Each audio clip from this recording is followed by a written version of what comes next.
Sud Radio, 17h-19h, Philippe David, Cécile de Ménibus.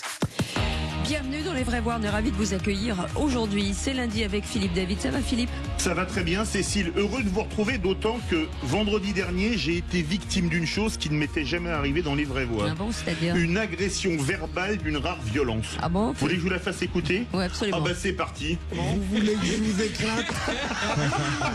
Vous avez entendu? Vous voulez que je vous éclate? Qui a dit ça? Alors il y avait Michael Sadoun, Tom Conan et Philippe Bilger. Au niveau de la voix, vous avez pas reconnu? Chari. Non, Il a dit ça? quelle mauvaise foi. Il m'a menacé de m'éclater. Vous avez dit ça, Philippe Bilger? Mais vous l'avez c'est entendu? Michael. Mais n'importe Je ne quoi. reconnais pas la voix. Vous voulez que je vous éclate? Ah oui, C'est bien lui là. Comment oui, ai-je ça, pu ouais. dire une telle vulgarité? c'est fou. Ah bah, je vous préviens, vous allez avoir les huissiers qui vont débarquer avec le dépôt de plainte Ouais. des potrons minés. Oui, des quoi? Des potrons minés, c'est-à-dire Des de bon potrons- matin. de bon matin. Vous connaissez Voilà. pas Potron Minet? Moi Non, j'adore. non. Potron Minet, Oui, miaou, c'est vous joli. qui aimez les chats, enfin. Non, non. Des potrons miaou Minet. C'est Miaou. adorablement désuet. C'est comme normal que expression. depuis 3 minutes, je ne comprenne pas cette émission. Il y a un truc qui s'est passé, là, je vous le dis, c'est impossible. Allez, Non mais en les fait, amis. ça confirme que Philippe Bilger est une racaille. Ah oui, mais c'est le ça, vrai, c'est le ça. type, il a été avocat général toute sa Et vie. dit, vous voulez que je vous Ouais, éclate? Il est en passé plus- de l'autre côté. Oui, en fait, il a toujours été de l'autre Au côté. moins, je suis pas narco-racaille. Ah bah ça c'est bien. Mais bien. Narcisse racaille, oui. Ouais, allez. Ah, mais ça Allez. volontiers. Mes amis, le sommaire de cette émission avec le grand débat du jour, c'est à 17h30. Marine Le Pen dit avoir rencontré ce matin un Premier ministre courtois mais campé sur ses positions. Michel Barnier la recevait à Matignon pour parler de l'adoption du budget. La chef de file des RN réaffirme ses lignes rouges en cas de 49.3. Elle entend bien censurer le gouvernement si le budget reste en l'état. Et alors parlons vrai, est-ce qu'en cas de censure, on ne va pas l'accuser de jouer la politique du pire? Est-ce qu'une non-censure serait un pas de plus vers la dédiabolisation? Et à cette question, Marine Le Pen doit-elle censurer ou non le gouvernement? Vous dites qu'elle doit le censurer à 87%. Vous voulez réagir? Aude, qui ne vous censurera pas, attend vos appels au 0826 300 300. Et c'est Luc Gras qui sera avec nous, politologue. Et le coup de projecteur des vraies voix, 18h40, les condamnations pleuvent de gauche à droite après la proposition La France Insoumise d'abroger le délit d'apologie du terrorisme. Le député et les filles du Nord, Hugo Bernalicis, dénonce une instrumentalisation politique de ce délit créé en 2014. Il propose de revenir sur la loi qui s'appliquait avant, celle de 1881. Alors parlons vrai, est-ce que cette proposition de loi tombée en plein week-end vous a fait tomber de l'armoire? Est-ce que le timing, en plein procès de ceux qui ont permis l'assassinat de Samuel Paty, vous semble le bon? Et à cette question, abrogation du délit d'apologie du terrorisme, est-ce une course à la provocation? Vous dites oui à 86%, vous voulez réagir, encore et toujours le 0826 300 300. Et c'est Philippe Moreau-Chevrolet qui sera avec nous, consultant en communication politique et professeur à Sciences Po et senior partner chez Iconic. On vous souhaite la bienvenue, on est ensemble jusqu'à 19h. Les vraies voix Sud Radio. Et vous avez entendu les narco-délinquants, hein, on peut les appeler tout à l'heure, mais absolument pas. Philippe Bilger est avec nous. Ça va Philippe? Très très bien. Bon bah tant mieux. Françoise de Gois, La bonsoir. racaille, bonjour. Moi, je suis une racaille de gauche, lui, c'est une racaille de droite, mais Oui. finalement, on s'entend bien. On se rejoint toujours Entre sur la racailles. racaillitude, en fait, Bilger et moi. Je sens. Heureusement que Anne Ah bah oui. Mazoyer était avec nous, Ah bah fondatrice oui. de Ah Faire bah oui. Value, Ah oui. Corporate Public Affaires, cabinet de relations publiques internationales. Donc Bonjour. s'il y a un retentissement international, Bonjour, vous êtes là. bonjour. Ça va Bonjour. Très bien. Vous êtes la parole de la justesse. On verra, on verra. Là, il y avait la parole moi de la de justice. celle de la Grâce de droite. Oui. Légèrement. Légèrement. Allez, direction Clermont-Ferrand avec Jean-Pierre qui est avec nous. Bonsoir Jean-Pierre. Bonsoir. Bonsoir Cécile, bonsoir Philippe. Jean-Pierre Clermont-Ferrand, exactement. Exactement. Et vous voulez revenir sur l'hécatombe des plans sociaux concernant les entreprises. Voilà, mon coup de gueule, c'est que actuellement, il va y avoir, et il y a toujours, de grands bouleversements dans les sociétés françaises, et nous allons être confrontés à une vague de fermeture d'entreprises et pour le moins un nombre considérable de chômeurs. Pourquoi ? Parce que chaque fois en France, quand on prévient les autorités, etc., personne ne croit ce que les experts peuvent dire. Et donc aujourd'hui, il va falloir faire face aux concurrences chinoises qui étaient prévisibles dans tous les domaines, que ce soit les batteries, que ce soit les voitures, etc. Et même Michelin, je suis Clermont-Ferrand, Michelin qui est durement concurrencé sur certains types de pneumatiques. et qui évidemment n'est pas là pour vendre à perte et donc faire face à la situation. Donc je suis un peu en colère après les autorités et même auprès de certains grands patrons qui auraient pu quand même un peu mieux analyser la situation. Voilà. Philippe. Alors, Philippe j'ai Bilger. cru comprendre, et Jean-Pierre a totalement raison, que beaucoup de plans sociaux vont advenir. Ah oui. Ah oui, et oui, que oui, c'est ça sûr. devient Michelin, ArcelorMittal, très etc. dramatique. Alors, Jean-Pierre a l'air de dire qu'on aurait pu les éviter. Je n'en sais rien, là. Franchement, je ne pense pas que ces plans sociaux arrivent comme ça par une espèce de il aurait fallu en de une autre sadisme patronal. politique industrielle pour les éviter, mais c'est une autre histoire. Oui, c'est très. Moi, j'ai regardé la semaine dernière, jeudi dernier, la carte des Échos que les Échos ont sortie, qui est une carte sidérante. On est déjà à 7500 emplois supprimés, déjà direct. Je parle même pas des sous-traitants. oui. Vous savez, je prends toujours cet exemple que j'ai connu quand j'étais dans mes fonctions au gouvernement. Vraiment, quand un abattoir comme Doux ferme, quand une usine ferme, par exemple en Bretagne, c'est à 100 km à la ronde, c'est la dévastation. Voilà. Anne Mazoyer. Donc, Anne Mazoyer. Oui, et puis ça ne fait que croître et embellir parce que moi, les chiffres que j'ai et qui sont une projection arrivent à plus de 25 000 d'ici la fin 2025, ce qui est énorme. C'est-à-dire emploi direct et indirect. direct ou indirect. Direct et indirect. C'est-à-dire les équipementiers, évidemment, vont être touchés parce que c'est le secteur automobile qui va l'être. Dans l'industrie sidérurgique, il y a énormément d'équipementiers également. Et on va voir ce que ça va donner, mais ça va être extrêmement difficile pour ceux qui seront en responsabilité. Je dis ça, je dis rien. Voilà. Ben voilà, au moins c'est dit. Merci beaucoup Jean-Pierre. Vous restez avec nous, vous êtes notre vraie voix du jour. Dans un instant, le réquisitoire du procureur. Que va dire le procureur, mon cher Quelle Philippe? défense adoptée pour Boualem-Sansal? On en parle dans un instant. Soyez les bienvenus. 0826 300 300, ce numéro vous appartient. Vous pouvez en utiliser. Bon, je vous le dirai demain. On a Allez, compris. appelez-nous. À tout de suite. Sud Radio. Sud Radio. Parlons vrai. Parlons vrai. Sud Radio. Parlons vrai. 7 Savoie Sud Radio, 17h-19h. Philippe David, Cécile de Ménibus. Soyez les bienvenus avec nous autour de cette table. Françoise de Gaulle est avec nous. Anne Mazoyer, fondatrice de Fair Value Corporate.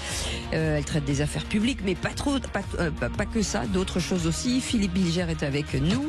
Et on espère que vous allez bien, mieux que moi, parce que vous entendez ma voix, j'en suis vraiment désolée. Avec Philippe David, on est ensemble jusqu'à 19h. Dans un instant, les 3 mots dans l'actu, ce sera avec Félix Mathieu. Bonsoir Félix. Bonsoir. De quoi parle-t-on? Bonsoir. On va parler de cette réquisition au procès des viols de Mazan, 20 ans demandés contre Dominique Pellicot, de la fortune d'Elon Musk qui creuse l'écart avec les autres, et puis de ce quiz de culture générale de Miss France, très important aussi. En 3 mots, ça donne réquisition, fortune et Miss. On en parle dans un instant. Tout de suite, la voix est au procureur. Les vraies voix Sud Radio, le réquisitoire du procureur. Philippe Bilger. Et quelle défense adoptée pour Boualem-Sansal? C'est le procureur qui va requérir pour une défense qui ne manque pas de sel. C'est-à-dire que je crois savoir, quand j'ai proposé ce sujet, que aujourd'hui Boualem-Sansal était présenté à un procureur, que on attendait la désignation d'un avocat algérien. Est-ce que c'est lui qui le choisira ou est-ce qu'il lui sera désigné d'office? Et en même temps, je me demandais au fond quelle défense va-t-il adopter. Et j'ai été un peu inquiet quand j'ai vu que son avocat mandaté par Gallimard était un ancien ambassadeur, François Zimret, tout à fait estimable, mais qui introduit dans le rapport de force judiciaire quelque chose qui relève encore de la prudence diplomatique. Quand on lit, il affirme que l'arrestation de Boualem-Sansal n'a rien à voir avec le conflit franco-algérien. Il indique que nous devons surtout être très prudents de ne pas aller au maximum de notre irritation.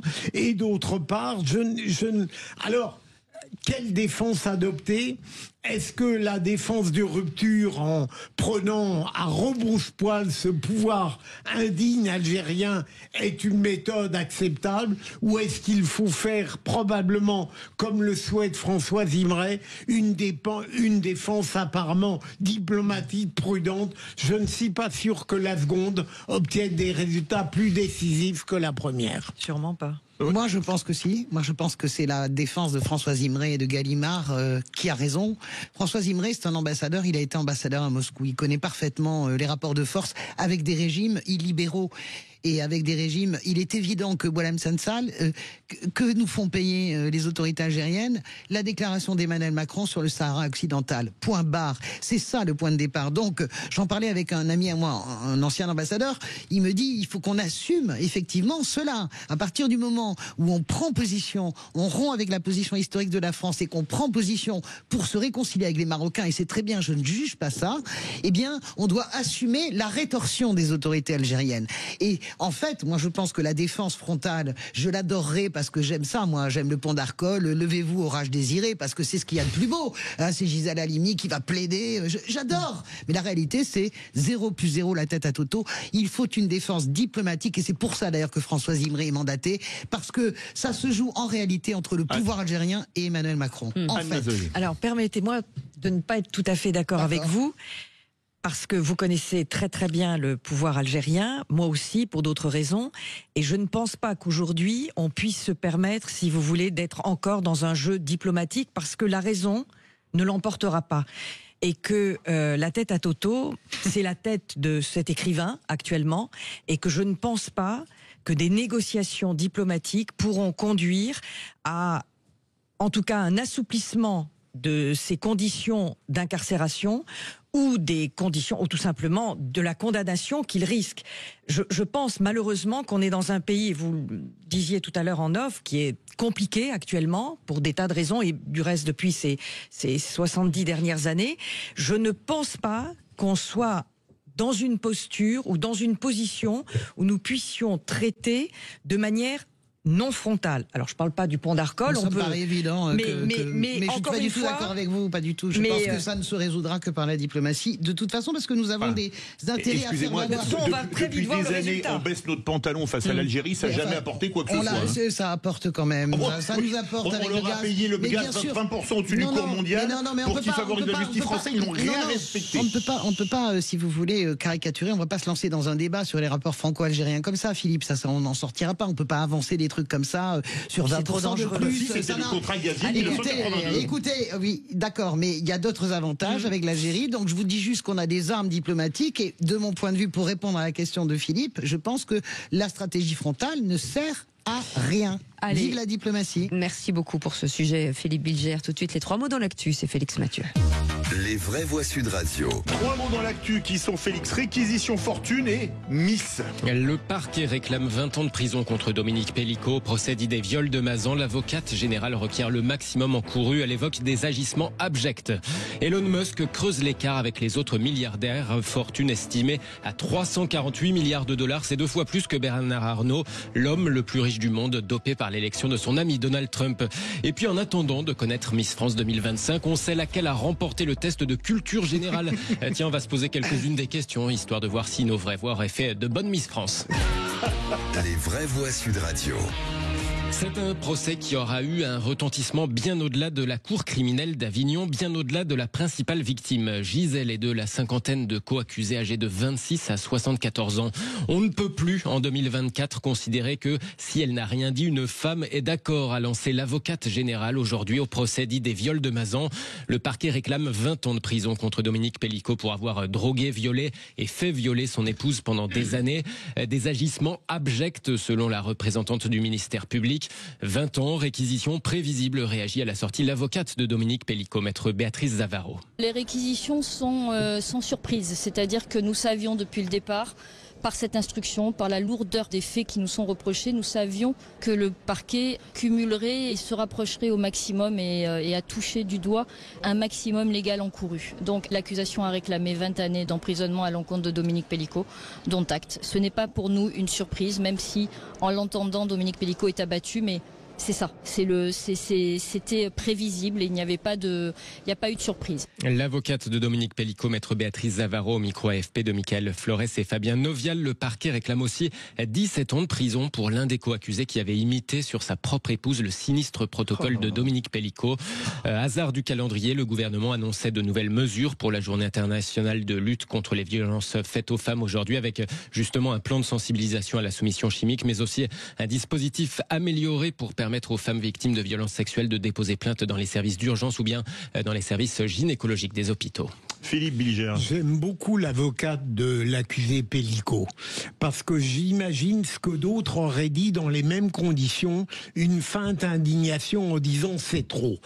Cette femme, depuis le début, alors qu'elle défend l'accusé qui n'a rien, eh bien, elle n'a pas dit une bêtise, elle n'a pas dit une indignité.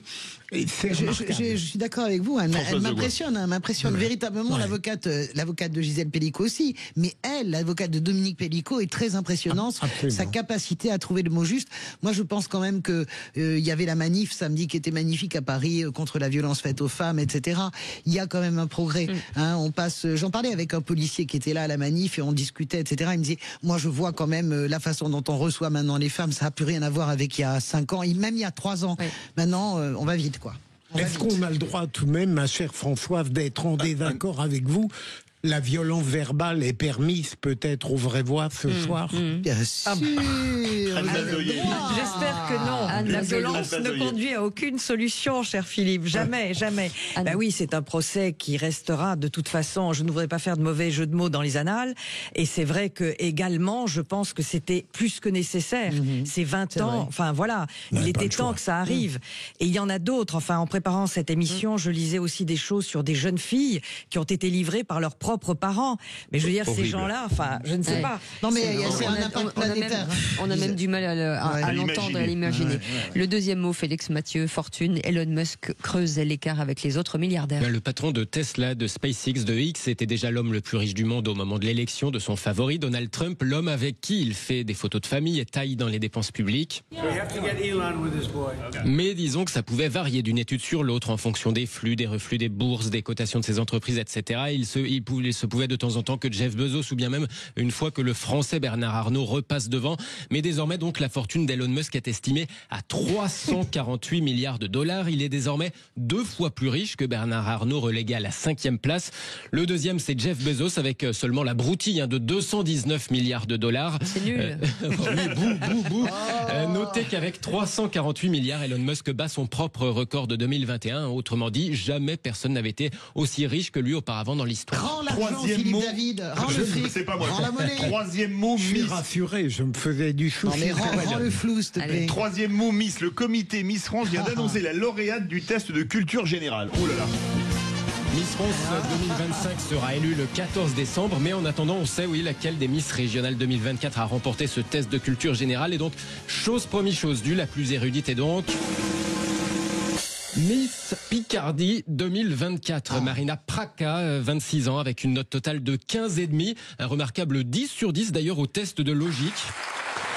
Miss Picardie suivie par Miss Guadeloupe et Miss Auvergne-Rhône-Alpes. Alors bon, si jamais vous posiez la question à nos vraies voix, aurait-elle fait de bonnes Miss France? On peut leur poser quelques-unes des questions. Tiens, par exemple, combien y a-t-il eu de médailles françaises au JO cet été? Allez-y. Je sais plus, 59? Non. 70? Non. 80? Non, en dessous. En dessous, 44, 45? Non. Oui, 29. Non. Vous savez pas quoi, 64. 64. Ah bah voilà. J'aurais perdu beaucoup de points sur le plan esthétique. C'est plus difficile pour vous parce que c'était un QCM en vrai, il y avait des réponses proposées. Bon, quel héros de la résistance est entré au Panthéon cette année? Manoukian. Non, c'était autre chose. C'était l'autre. Oh, une facile, qui est la ministre de la Culture actuellement, sinon? Rachida Dati. Bien joué. C'est pas ça le cliché. Non, il y en avait des plus difficiles quand même. Il y en avait des plus difficiles. On va pas les faire toutes. Le parti de Donald Trump, bon, ça vous savez. Ça va. Qui a pris la présidence tournante de l'Union Européenne cette année? Quel pays? Pedro Sanchez, l'Espagne. Non. Alors. Hongrie. Bonne réponse. C'est ça. Ouais, c'est ça. Bon. Et Allez, parmi les plus difficiles, peut-être le compositeur du Lac des Cygnes. Tchaïkovski, ça va. Non mais n'importe quoi. C'est quoi ce truc? La présidente des 50e César en 2025. Ah ben, on n'en sait alors rien. là, comment on peut savoir La bête de jour. Catherine Deneuve. Catherine. Ah, voilà, Catherine exactement. Et, Ah, mais la, c'est et pas la fini. nouvelle égérie du parfum J'adore de Dior. Ah oui. La Ah ben, nouvelle, c'est pas Nathalie Portman? Non, c'est Rihanna. Chanteuse. Rihanna. Voilà. Ah oui. Merci beaucoup, Bon. Félix Mathieu. Il n'y a aucune Miss France autour de nous, hein, je vous le dis tout de suite. C'est bon sur les QCM, qu'est-ce que tu racontes à part les médailles des JO? Ouais, bon. L'homme le plus suivi sur Instagram, c'est Ronaldo, tiens, au passage. Ouais. Voilà, Oui, Cristiano, je vous le dis. Cristiano. Comme ça. Mais derrière, c'est Léo Allez. Messi, en fait. Mais non. Allez, un peu d'humour ne fait pas de mal. Mais oui, mais Allez, oui, vous quel restez avec humour. nous Vous dans êtes en un forme, instant. vous, hein. Oh là Ouais, là. mais je suis pas au taquet.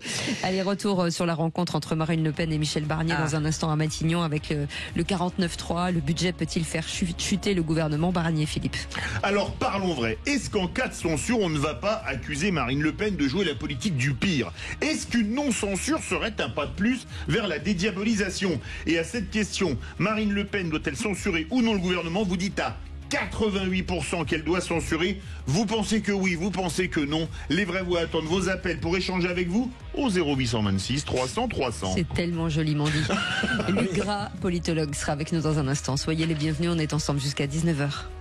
Sud Radio. Sud Radio. Parlons vrai. Parlons vrai. Sud Radio. Parlons vrai. Vraie Voix Sud Radio, 17h-19h. Philippe David, Cécile de Ménibus. Chers amis, on est ravis de vous accueillir avec Philippe David jusqu'à 19h. Très bien entouré, David. Oh bah, très bien Philippe. entouré, oui, bon, comme l'appelle toujours David avec maintenant. vous, avec Philippe Bilger, avec François, enfin non, bien Allez, entouré je sens que Françoise là, de d'un Gouache, seul coup, j'ai failli faire une non, gaffe. mais vous avez Hélène eu un Mazoyer, élan. bien évidemment. Non, mais Oui, on peut quand même dire mais que vous parfois avez eu un on élan. risque de faire une gaffe et on est obligé de se retenir. Ah, je sais pas, Non, moi mais ça me... naturellement, il vous aime, mais il peut pas le dire à l'antenne. Oui, mais moi c'est Voilà. pas vrai. Il l'assume pas, en fait. Ah Ah, non, moi, moi je l'aime pas du tout. Ah, mais moi non plus, je peux pas le supporter. Bah, ça tombe bien parce que. Mon parce que- bébé, bah, mon bibounet, mon bébé. mon bibounet, Un gros bébé, mon ça. dodu. Non, ça c'est D'accord, Philippe tu dis- Bilger, le Mon replay. mon replay. Non, mais c'est mon replay que je préfère. Ah, ça doit coûter cher un bébé pareil en tout cas. En linge, t'imagines? en bouffe surtout. Bah ça, en petit pot, il coûte cher, oui. Oh là là là, mon Dieu, Pierre malheureux. Mustela, c'est énorme. Ouais, ouais. Ça vaut mieux l'avoir en photo, Philippe David. Convention. Mon Dieu, allez tout de suite le grand débat du jour. Les vraies voix Sud Radio, le grand débat du jour. La menace d'une motion de censure du gouvernement Barnier. Alors, j'ai l'impression qu'on en est à l'épisode 212 d'un feuilleton qui a commencé donc au moment de la nomination de ce gouvernement Barnier. Aujourd'hui, en l'état, vous ne censurez pas le gouvernement, vous attendez les réponses de Michel Barnier. Oui, nous attendons les réponses de M. Barnier tout en l'alertant sur le fait que son gouvernement prend une très mauvaise direction. Bon, voilà, nous avons évoqué tous les sujets qui sont des sujets d'importance, mais le Premier ministre m'est apparu en même temps courtois et campé sur ses positions. Et Michel Barnier la recevait ce matin à Marine Le Pen pour parler de l'adoption du budget. La chef de file des députés RN réaffirme ses lignes rouges. En cas de 49.3, elle entend bien censurer le gouvernement si le budget reste en l'état. Alors parlons vrai, l'électorat de Marine Le Pen est favorable à la censure. Peut-elle aller contre son électorat ? Ou en cas de geste de la majorité, doit-elle ne pas le censurer? À cette question, Marine Le Pen doit-elle censurer ou non le gouvernement? Vous dites qu'elle doit le censurer à 88%. On attend vos appels au 0826 300 300. Luc Gras est avec nous, politologue. Bonsoir Luc, merci d'avoir Bonsoir. accepté notre invitation. On est peut-être à la veille d'une petite bascule, Philippe Bilger, ou pas? Dans la question posée par Sud Radio, il me semble que je choisirais la branche qui se rapporte à la cohérence politique du Rassemblement national.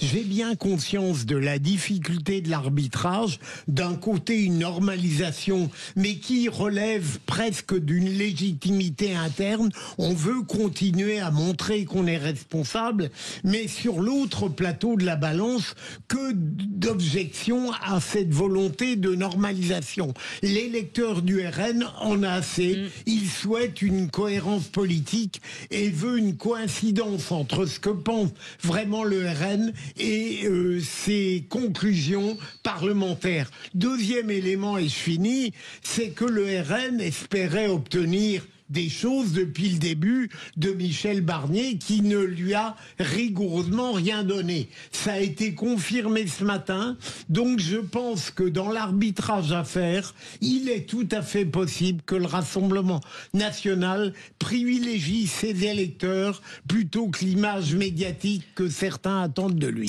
Ses électeurs, et je vais rajouter autre chose, sa base, parce que ce qui nous revient d'ailleurs des députés du Rassemblement national, c'est que non seulement les électeurs sont majoritairement favorables à une censure désormais, très nettement, 62-63%, mais maintenant c'est la base, c'est-à-dire les militants engueulent leurs députés en disant on ne comprend rien de ce que vous êtes en train de faire sur le plan parlementaire, c'est-à-dire que c'est une politique qui est complètement illisible en réalité.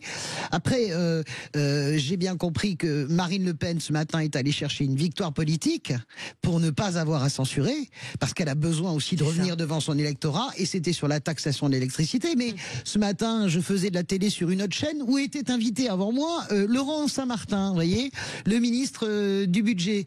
Et quand j'entends sur le plateau Laurent Saint-Martin qui dit d'office, on lui demande rien, la taxe sur l'électricité, nous n'y touchons pas, je veux dire, la messe est dite, il est 8h du matin, Marine Le Pen arrive à 8h30 chez Michel Barnier, il n'y a aucun espace de négociation. Et c'est d'ailleurs un peu, en gros, ce que dit Michel Barnier à tous les groupes, prenez votre responsabilité, vous voulez censurer, je m'en vais, c'est ça le sujet. Et là, si vous voulez, je vois pas comment Marine Le Pen n'appuie pas sur le bouton à un moment donné, parce que quel gain politique elle a dans cette patouille, moi je n'en vois aucun. Anne Mazoyer.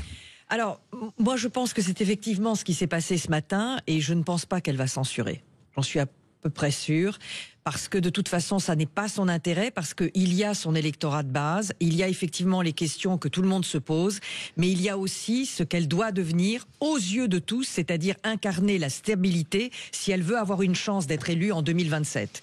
Et pour ça, elle ne doit pas être taxée, je dirais, de faiseuse de chaos, et chaos sous quelque forme que ce soit pour après avoir les ordonnances, pour après avoir peut-être la chute de la maison Barnier, peu importe.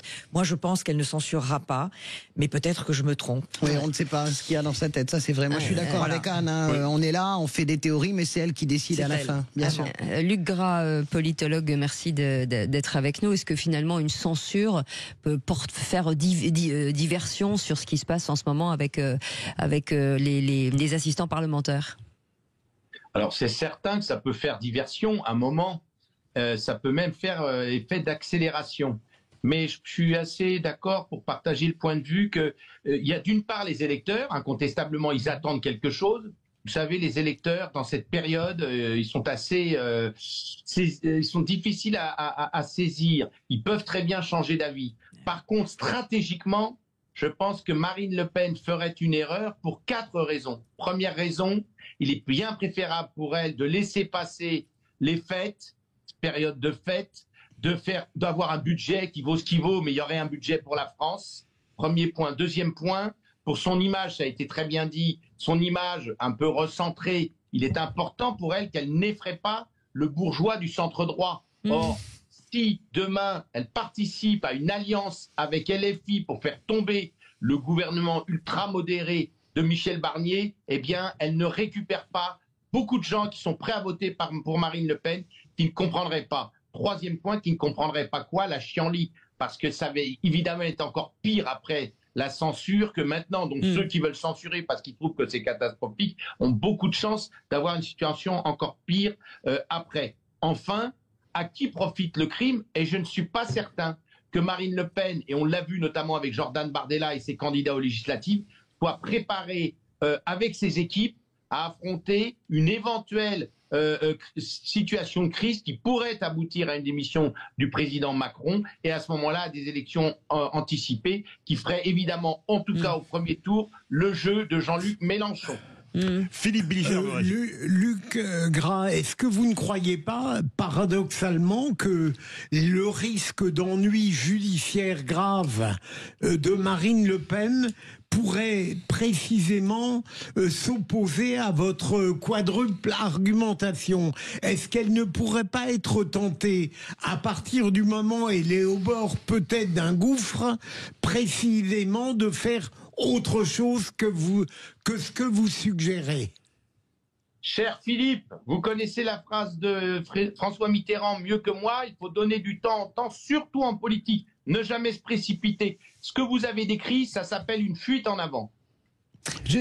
Alors moi je vais détruire, mon cher Luc Gras, tous vos arguments bien sûr, parce qu'ils sont bien. Elle veut vous éclater comme ils sont au bout du nez, mais j'entends bien parce qu'ils peuvent se retourner dans tous les sens. D'abord Marine Le Pen, elle a besoin d'une crise qui protège parce que en février c'est sa mort politique, quasiment les cercueils et les clous. Après vous pourrez dire que non, mais la réalité c'est qu'il faut qu'elle soit en mesure de montrer absolument, de faire la démonstration de sa puissance politique.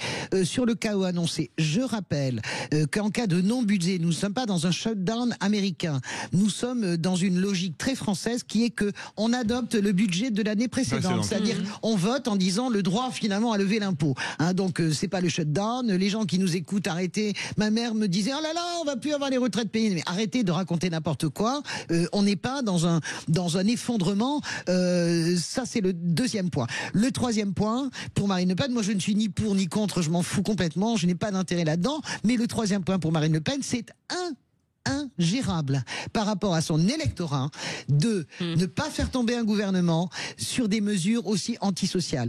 Tout ce qui est voté qui va être voté dans le budget Barnier va à l'encontre de ce pourquoi ces électeurs votent. Donc à un moment donné, si tu veux, sur le plateau de la balance, tes arguments ne tiennent absolument pas. Voilà. Vous espérez une censure ou vous craignez le chaos? Venez nous donner votre avis au 0826 300 300. Notre vraie voix du jour. Rebonsoir Jean-Pierre. Oui, bonsoir. Oui, j'ai écouté tous vos interlocuteurs là. Et moi non plus, je ne crois pas que Marine Le Pen censure le gouvernement parce qu'elle s'est donné avec beaucoup de mal l'image d'un personnage apaisé, qui réfléchit, qui fait confiance au peuple et qui la suit jusqu'à présent. Donc elle va pas semer la perturbation. J'ai bien aimé le mot de Monsieur Legras, je crois, la chienlit. Non, parce qu'elle emporterait la responsabilité. Donc elle ne le fera pas. Alors, Anne Mazelier, vous voyez, ça vous donne raison. Jean-Pierre vous donne raison. Oui, bien sûr. Alors, pour François. Soyez pas jalouse. Je sais très bien que j'ai jamais raison, mais j'ai souvent raison dans les urnes. Mais avec les auditeurs de Sud Radio, j'ai souvent tort. Donc c'est pas grave. Je préfère avoir raison dans les urnes. Je sais pas. Enfin bon, on verra. Mais en tout cas, ce qui est certain, c'est que de toute manière, c'est du billard à 3 bandes. Et qu'on est à 2 ans et demi de l'élection présidentielle et qu'elle l'a en tête. Alors effectivement, il y a l'échéance, comme le disait Françoise, du mois de février. Bon, nous verrons. Moi, je crois dans le temps long de la politique et je ne pense pas que ça l'arrêtera. Et je ne pense pas qu'elle s'arrêtera à cette considération pour prendre position. Alors, par ailleurs, sur le temps long, je voudrais en terminer, moi, sur l'idée du temps long, parce que nous sommes dans un temps précipité. C'est-à-dire que la politique est faite souvent de temps très long, et à un moment donné, de précipité. Et je pense que c'est ce qui gêne pas simplement Marine Le Pen. Tous les états-majors, aujourd'hui, de ce matin, sont quasiment en état de crise, de précipité. Nous sommes dans la précipitation. Par ailleurs, Marine Le Pen a compris, elle sait lire les sondages, tous ceux qui paraissent, et tous ceux que vous ne voyez pas et qui sont des Cali, où il y a une substitution qui se fait, c'est terrible d'ailleurs pour elle, immédiate pour Jordan Bardella. C'est-à-dire, bon, même si elle est empêchée, on a toujours Jordan Bardella. Et d'ailleurs, ce matin, elle était en train de s'ennuyer avec Michel Barnier, pendant que lui, il était à la foire à la saucisse, je sais pas où, en train de signer et de faire des selfies. Donc vous voyez déjà ce qui se passe au ça. Et dernier point, je ne suis pas d'accord avec Luc, il y a 2 formations qui sont prêtes, archi prête pour une présidentielle anticipée. Malheureusement pour moi, c'est la montée aux extrêmes. C'est Jean-Luc Mélenchon et le Rassemblement national. Voilà. Et elle aurait tout intérêt parce qu'elle sait très bien qu'en finale, avec Mélenchon, elle gagne. Est-ce que Luc, et je réponds à Anne également, rapidement, est-ce qu'au fond, vous ne sous-estimez pas le fait que Marine Le Pen, depuis le début, n'a rien obtenu de Michel Barnier, contrairement à l'apparente empathie initiale, et c'est quelque chose qui représente un désaveu politique, et d'autre part, votre raisonnement tient-il compte de l'évolution depuis le début de la dissolution? C'est-à-dire que des choses se sont passées qui rendent moins urgent le désir de normalisation. Vous voulez commencer, Luc? Oui, alors sur Barnier, je ne comprends pas pourquoi Michel Barnier lui lâche pas quelque chose. Il a lâché quelque chose. Il a lâché quelque chose sur les retraites. J'ai la réponse. Wauquiez, il s'apprêterait à lâcher peut-être quelque chose à Attal. Il faut qu'il lâche quelque chose, c'est normal, puisqu'il a besoin qu'il ne soit pas censuré. Sur les 3 autres points, j'aime bien dialoguer avec Françoise dans un dialogue républicain, mais je ne partage pas totalement ses points de vue en général. Bien sûr, je n'en doute pas. Voilà. Sur le timing, c'est très mauvais de faire ça. Alors déjà que Macron nous a fait une dissolution catastrophe d'humeur avant les Jeux Olympiques, il aurait bien fallu le faire après. Bon, mais le timing est très mauvais, en pleine fête, c'est pas le bon timing. Que ne le fait-elle après, entre janvier et juin, de manière à en plus à la dissolution. Non mais Luc, je vous adore. Non mais je vous adore. Sur quel texte on dissout en janvier? Parce qu'autrement, je sais que j'aurais plus la parole. Non mais sur quel texte tu dissous en janvier? Il y a toujours des opportunités. Il y aura toujours des... Ensuite, sur Bardella, je partage pas ce point de vue parce que Jordan Bardella, quel que soit son talent, il a 28 ans et il est moins bien préparé que Marine Le Pen. Il est trop jeune pour le poste. Il est un peu court. J'ai pas dit ça. Et troisièmement, je ne partage pas non plus le point de vue entre le Rassemblement national et LFI. Je pense que Jean-Luc Mélenchon, lui, de toute manière, c'est vital d'aller vite à l'élection présidentielle. Il est prêt, c'est un tribun. Donc ça, on pourrait dire que Marine Le Pen fait le job aussi de son côté. Mais au niveau des troupes, ils sont beaucoup plus aguerris à LFI qu'au niveau des candidats qui pourraient soutenir la candidature présidentielle de Marine Le Pen. Alors je reviens sur cette histoire de temps qui est essentielle en politique. Bien et sûr. Je pense qu'il faut faire passer cette période qui va être difficile. Il y a le vote solennel le 12 décembre. Il va y avoir la possibilité des ordonnances, on verra.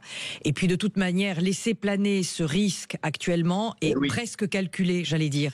Et donc je trouve que même Michel Barnier joue très bien. De toute façon, il n'a pas le choix. Mais de toute manière, il joue très bien. Et elle va jouer son jeu parce que c'est aussi ce qu'elle est en droit d'attendre en termes de crédibilité de son action.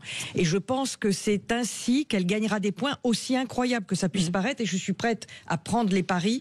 Et je suis certaine que la période, je dirais, des fêtes qui arrivent, va porter Marine Le Pen et que c'est ainsi qu'elle va. Mais on verra peut-être que. Non, mais les sondages ne disent pas du tout ça. Moi, je ne suis pas en train. Mais si, c'est la réalité. Enfin, ça vient, c'est comme la culture. Exactement. Je voulais vous dire ce que vous voulez. Je veux dire, Luc, je ne dis pas que Bardella est prêt. Je dis juste que vous n'avez pas vu ce sondage de l'IFOP. Il y a une substitution qui se fait. En gros, c'est pas grave s'il y a Marine Le Pen. Donc, si on n'a pas Marine Le Pen. Mais Françoise, rappelez-vous des sondages qui ont eu lieu. Laisse-moi finir. Pendant les élections, le premier tour, il est juste. Personne ne voyait le RN arriver. Personne ne l'a vu arriver. Et il est arrivé en tête. De quoi vous parlez? Tout le monde l'a vu. Mais les élections législatives, il est en tête dans tous les premiers tours. Sinon, il n'y aurait pas eu de dissolution. Mais non, mais de quoi vous parlez mais tous les sondages donnent le RN en tête très largement pour les européennes. Mais non, mais pourquoi vous... Mais enfin, mais Anne... Pour les européennes. Mais bien sûr que oui. Dans les législatives aussi. Mais pour les législatives aussi, sur le premier tour. On avance. Bon, voilà. Donc, je voulais juste dire ça. Et on n'avance plus. Donc on verra bien de toute façon. Voilà. Et par ailleurs, je disais à Luc, il faut un prétexte pour pouvoir voter contre. Il y en a plus avant la loi immigration en mars, donc c'est pas possible. Le timing, c'est maintenant ou jamais. Et si c'est non, mais je suis pas du tout d'accord. Écoutez, vous avez le calendrier parlementaire à tête. Oui, sympa. Non, vous l'avez pas. Non, donc vous l'avez pas. Donc expliquez-moi qu'est-ce qu'il y a en janvier ou février comme texte. Il y a ce qu'on appelle le projet de loi de finances rectificative sur lequel elle peut intervenir également. Après, et on verra en janvier. C'est c'est le timing. Mais je suis pas du tout ça, pas du tout. Le prochain timing, c'est la loi immigration février ou mars. Au contraire, ça sera encore mieux pour elle. Ah bah non, elle va pas censurer une loi qui va être... Vous voyez, Luc, vous avez bien mis le bordel. Joyeux Noël, Félix. Non, il n'est pas le bordel. Non, attendez, Luc, on est en très rapidement, là où je suis d'accord avec François, c'est que pour la première fois, il y a eu un sondage là qui vient de sortir et qui montre que pour la première fois, Marine Le Pen et on peut dire le Rassemblement national ne sont plus perçus par 53%, donc une majorité des Français comme un danger. Donc ça, c'est factuel et c'est une évidence que c'est une évolution. Pour le reste, moi, je suis très dubitatif sur les raisonnements cartésiens en ce moment en sciences politiques pour une raison simple. C'est vous qui avez un raisonnement cartésien. Il faut apprendre au moins une chose. C'est que les opinions publiques sont très versatiles. On est dans des périodes de crise et que c'est vrai que ce qui est vrai aujourd'hui ne l'est pas demain. Demain, on a une personnalité tort dans l'opinion publique, il peut rappeler la mise en 2027. Merci. Et s'il caresse les gens dans le sens du qu'il souhaite. Merci, Allez, Luc Gras. Merci beaucoup, Luc Gras. On fait une petite pause, on revient dans un instant pour le qui c'est qui l'a dit. À tout de suite. Les vraies voix Sud Radio, 17h-19h. Ça s'est passé sur Sud Radio, 17h-19h. Philippe David, Cécile de Ménibus. Il n'y a pas que Philippe David autour de cette table. Il y a Philippe Bilger aussi. Voilà, il y a deux Philippe. Pourquoi vous ne fusionnez pas ? On gardera du temps. Non, mais au niveau de l'âme, nous avons souvent fusionné avec Philippe Bilger. Non, mais je sais que c'est comme l'huile et l'eau. Ça peut pas fusionner, en fait, vous. C'est ça. C'est pourquoi moi je suis l'huile, je suis plus gras, c'est ça. C'est le message. Bah, si vous le dites, j'ai pas besoin de le dire. C'est sûr. J'adore, c'est que même fatiguée et malade, elle a de l'humour, elle est vache avec vous. Moi, j'adore. J'adore ce minibus. Degois, éditorialiste Sud Radio, et Anne Mazeuillet, qui est fondatrice de Fair Value Corporate et en relations publiques internationales aussi. On sent qu'il y a du cerveau ici. Il y a du cerveau. C'est pas comme les animateurs. Enfin, vous êtes comme l'animateur. Ah non, mais l'animatrice, elle n'a pas la lumière dans toutes les pièces. Non, mais si ça va. Mais si habituellement elle se tient, mais l'autre. Oui, mais là. Voilà, je crois qu'il y avait deux minibus, là il n'y en a plus qu'une déjà, c'est pas mal. Allez tout de suite le qui c'est qui l'a dit. Ah non, d'abord Jean-Pierre. Oui. La tradition, j'allais oublier la tradition tellement je suis malade. Vous devez lancer le jingle. Bon, bah écoutez, faites vos jeux. Les vraies voix Sud Radio, le quiz de l'actu. Non, mais je dis efficace. Non, c'est efficace. Question qui c'est qui l'a dit à 1 point sur Michel Barnier. Il reste campé sur ses positions. C'est facile. Ouais, facile. Oui. Jean-Pierre. Oui. Fastoche. C'est à vous. Non, mais la réponse n'est pas oui, hein, Jean-Pierre. Il faut. Qui l'a dit sur Michel Barnier? Il reste campé sur ses positions, Jean-Pierre. À moi de le dire. Là. Attendez. Jean-Pierre? Oui, Marine Le Pen. Ah bah, Marine. Mais dis donc, il l'a dit avant le bip. Non, mais c'est dégueulasse. Un point pour moi. Un point pour nous deux. D'abord, on dit pas c'est dégueulasse. Ah pardon, c'est vrai. Un point pour moi. C'est franchement dégueulasse. Mais non, mais je l'ai dit. Il l'a dit après le bip. Excusez-moi, Jean-Pierre. Avez-vous compris le principe du jeu, Jean-Pierre? Je pose une question et vous répondez. C'est vous qui. Oui, on me pose des questions et je dois répondre. C'est ça. C'est ça. Quel homme ou quelle femme politique a dit la phrase? Allez, qui c'est qui l'a dit à 2 points, Jean-Pierre? Qui c'est qui l'a dit à Marine Le Pen? Sortez de votre hypocrisie. Parce que si Michel Barnier a pu défendre ce budget, c'est parce qu'il a pu être Premier ministre, et ce parce que Madame Le Pen l'a laissé s'installer en refusant de voter la censure. Jean-Pierre. Non, je vois pas. Manuel Bompard. Bonne réponse de Françoise Degois qui marque 2 points bien mérités. Absolument. Qui c'est qui l'a dit? 2 points. Si Benyamin Netanyahou vient en France, ce mandat d'arrêt doit s'appliquer. Jean-Pierre. Ça doit être De Villepin. Bonne réponse de Jean-Pierre, Dominique De Villepin. Ah bien, il est bon ce Jean-Pierre. Ouais. Qui c'est qui l'a dit à 2 points? Si Emmanuel Macron n'accepte pas de nous laisser gouverner, la meilleure solution, c'est de retourner vers le peuple. Jean-Pierre. Et c'était ce matin sur Sud Radio. C'est Marine Le Pen, non? Non. Ah, c'est l'autre côté. Sébastien Chenu. Ah mais non, c'est Bathilde Panot. Non. Bah c'est même parti. Mais c'est Clémence Guettet? Non. C'est Mélenchon. Mélenchon. C'est un homme? Bompard. Encore? On l'a déjà dit. Le contraire de poule. C'est trop tard, on a eu le bip. Bravo. Pourtant, vous la faites assez souvent comme un imbécile, j'allais dire. Allez, qui c'est qui l'a dit 3 points? L'impôt est un danger pour notre pays. Jean-Pierre. L'impôt est un danger pour notre pays. Je sais pas. Éric Zemmour? Non. C'est tellement qui l'ont dit, je sais pas. Non, c'est un eurodéputé. Il a un nom de roman. Bellamy. Bonne réponse de Philippe Bilger. Eurodéputé, la lumière est venue. Enfin. Et un nom de roman. Et qui c'est qui l'a gagné? Eh bien, c'est Philippe Bilger avec 4 points. Mais même si on lui enlève le premier point qu'on met, ça aurait fait 3-3, vous me direz. Jean-Pierre, 2 points. Anne Mazeuillet a été l'arbitre des élégances. Voilà, c'est ça, on dira ça. Elle était dans le calendrier parlementaire, Jean-Pierre. C'est ça. Merci Françoise. L'avantage, Jean-Pierre, c'est que vous avez quand même marqué des points. Et ça, c'est le truc, c'est de participer. Vous savez, vous le connaissez. C'est très bien comme ça. Le score est presque équivalent à celui qui avait été très bas quand vous n'étiez pas là. Ah oui, c'est ça. Vendredi, ça a été cataclysmique. En tout cas, Jean-Pierre, nous sommes ravis de vous avoir accueilli dans cette émission. Vous revenez quand vous voulez, c'est un peu chez vous aussi. 0826 300 300. On vous embrasse. Dans un instant, le journal, la météo, le coup de gueule de Philippe David. J'aimerais bien que certains politiques soient un peu plus cohérents une fois de temps en temps.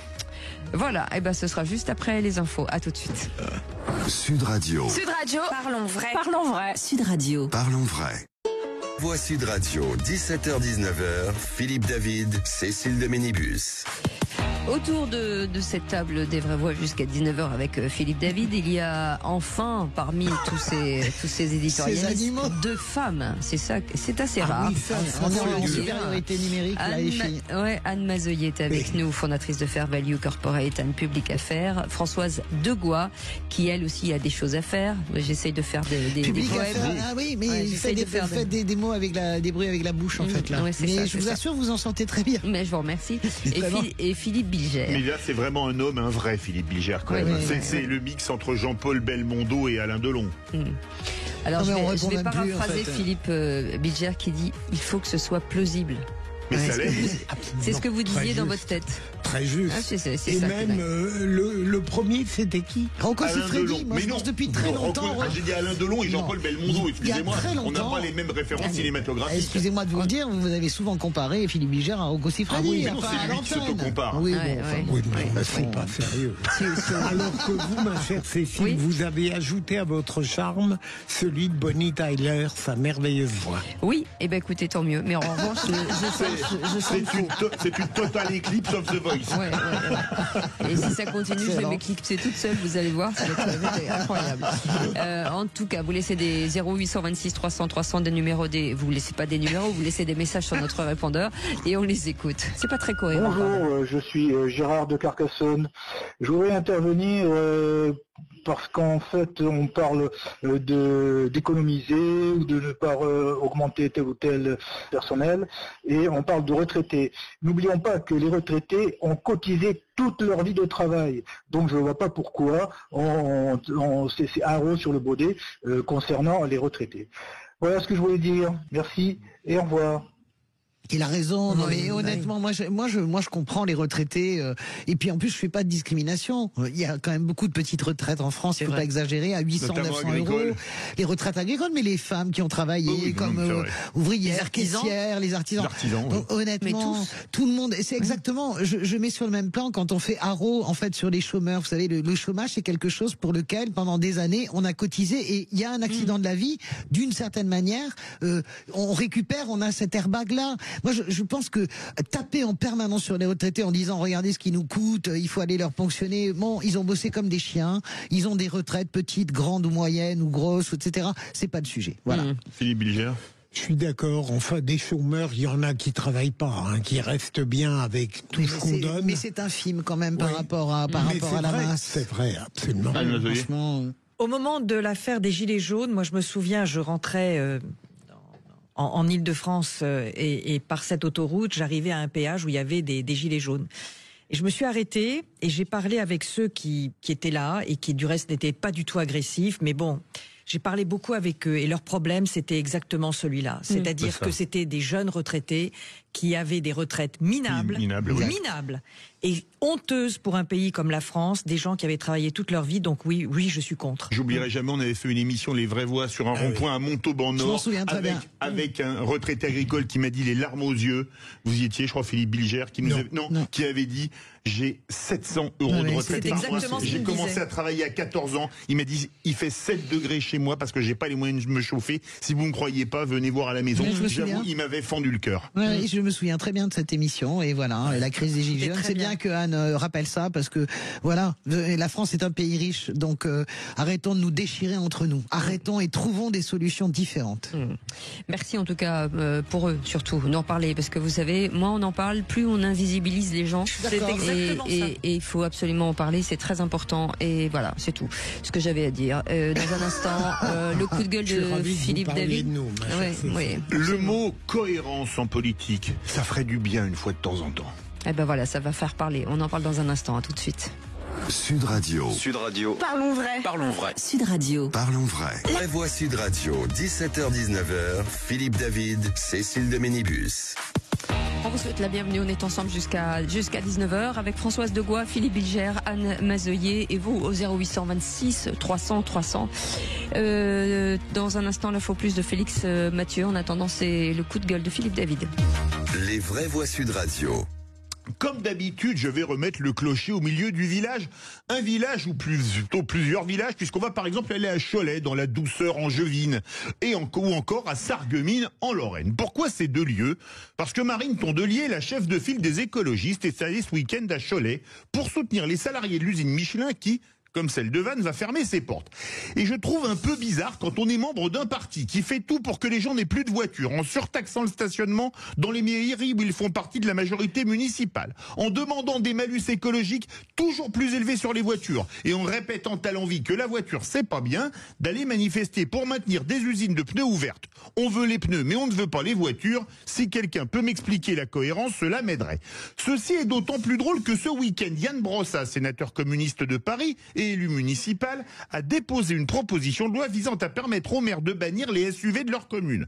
Rappelons à titre d'exemple que sur les 10 modèles de véhicules particuliers les plus produits en France en 2023, il y avait 6 modèles de SUV. Et si on met en pratique la loi voulue par Yann Brossat, vous pouvez vous préparer à fermer des usines automobiles, mais aussi des sous-traitants, comme l'acier et bien évidemment les pneus. Je pense en particulier à l'usine du manufacturier allemand Continental à Sarreguemines, qui fournit en pneus de SUV les usines françaises, ou plutôt ce qu'il en reste, quand on voit qu'on est passé d'une production de près de 2,9 millions de véhicules particuliers il y a 20 ans à 950 000 l'an passé dans l'Hexagone. Et en cas de fermeture, les mêmes iront manifester à Sarreguemines comme à Cholet, à Vannes comme ailleurs, la schizophrénie dans ce domaine n'ayant pas de limite. Comme disait Bossuet, Dieu se chérit des hommes qui déplorent les effets dont ils chérissent les causes. Philippe Bilger. Le micro trop élevé pour moi, c'est remarquable ce que vous avez dit. Vous citez Bossuet, c'est assez rare tout de même. Oui, enfin bon, cette phrase est située partout. Partout. Mais vous avez raison.